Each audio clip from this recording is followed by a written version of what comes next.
Hey everybody, I'm Raksha, and in this video, I'll be talking about the Power BI standard practices that one must follow.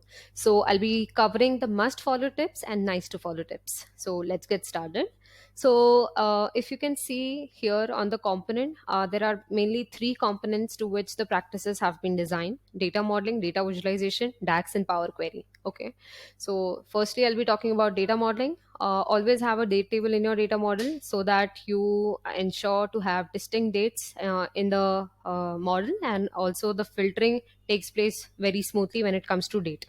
Next is avoid many to many relationship as far as possible. Try to make a composite key or make a bridge table instead.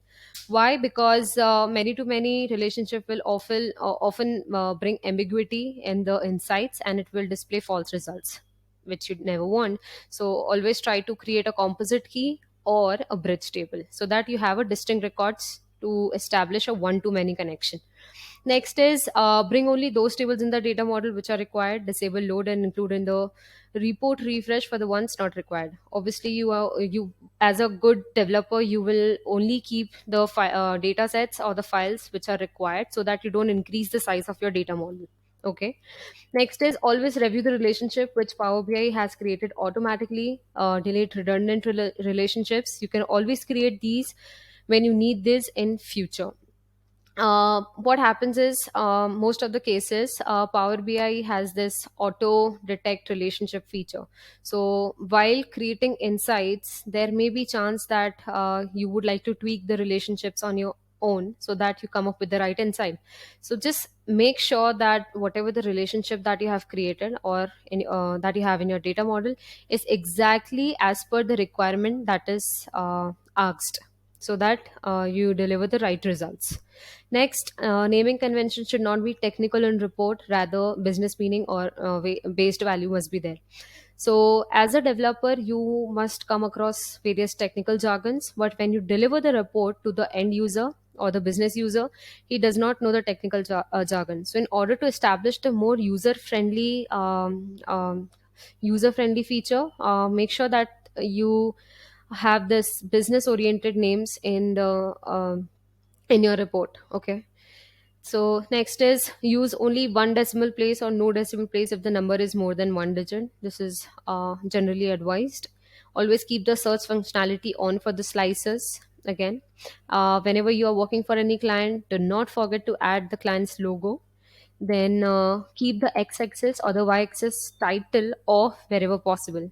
Why? Because this will generally save space, and sometimes where it is very obvious that you have some numbers on the y-axis, so sometimes you can feel free to disable that, because it is very visually very clear that what the graph is trying to show. So at places where you find that it will be a good to disable the title, so just go for it. Next is title of the visual should be crisp and clear. Avoid long text in your visuals. Okay.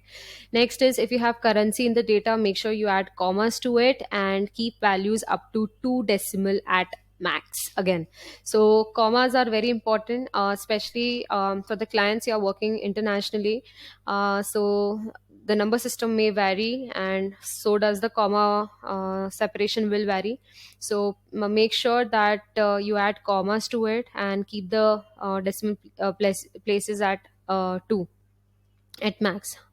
Then next is test your bookmarks and make sure you don't miss out on hiding filter pane or other. So this is very common mistake that developers do. What they do is they create a bookmark, they do everything and they update the bookmark, but at the end they forget to update that. When the actual bookmark will come into action, so the filter pane is open or the visualization pane is open, or the field has been expanded. So just make sure that whenever you close the bookmark or the update the bookmark, make sure you hide or collapse all the panes. Okay.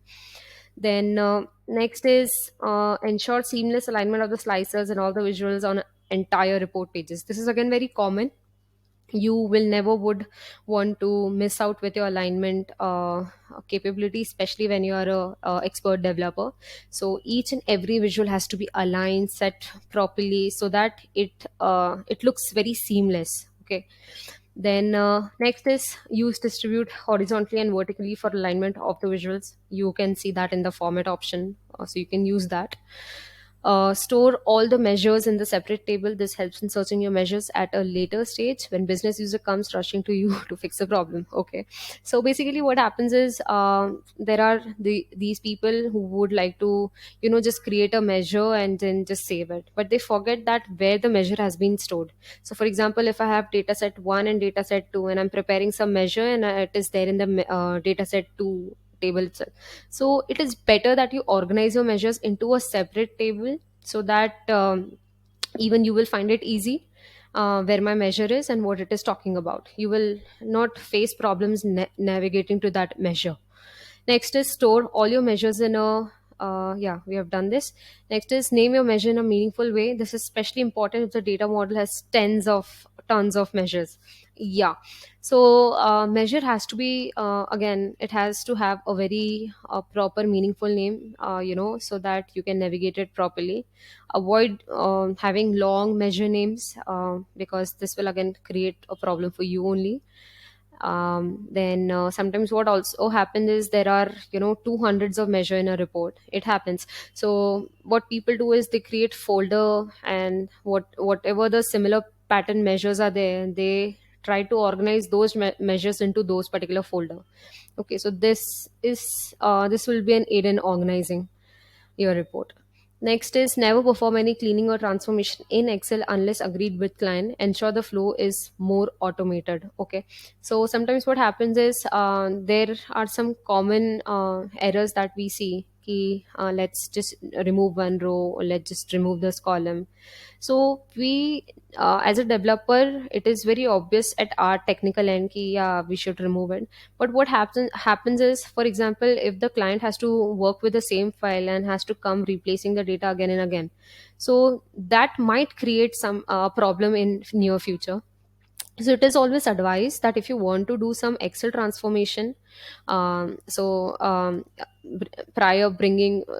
to it bringing in the Power BI, so please consult your client once and then only go for it. Okay. Next is ensure data types are changed in Power Query instead of desktop. Yes, why? Because you can track it, and in desktop you will not be able to track it.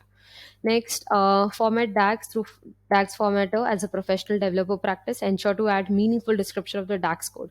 So what happens is you add a comment sometimes in your DAX code that this measure is that. So ensure that it has a proper meaning of what the DAX is trying to explain, and each and every code or the formula, it has to be formatted.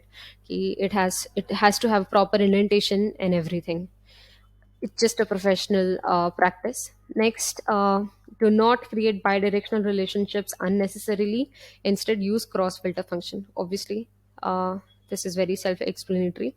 Next, don't leave any commented DAX code. So yeah, what happens is sometimes when you're just trying to figure out that one measure could have multiple logics or could be created with multiple logics, so you try to have options or try to experiment, and you leave the commented DAX code as it is in your report, which is not a good practice. So try avoiding that. Okay. Next, format Power Query code through PQ formatter. So there is this M code language. If you see in the Power Query editor inside the advanced editor option, that is your M query. So you can also format that using PQ formatter whenever you're working around it. So these are some necessary or must follow tips that one must know. I will see you in the next video, and I'll be talking about more tips that could be followed, and let me know about other practices that one must follow in your comments below. Thank you for watching.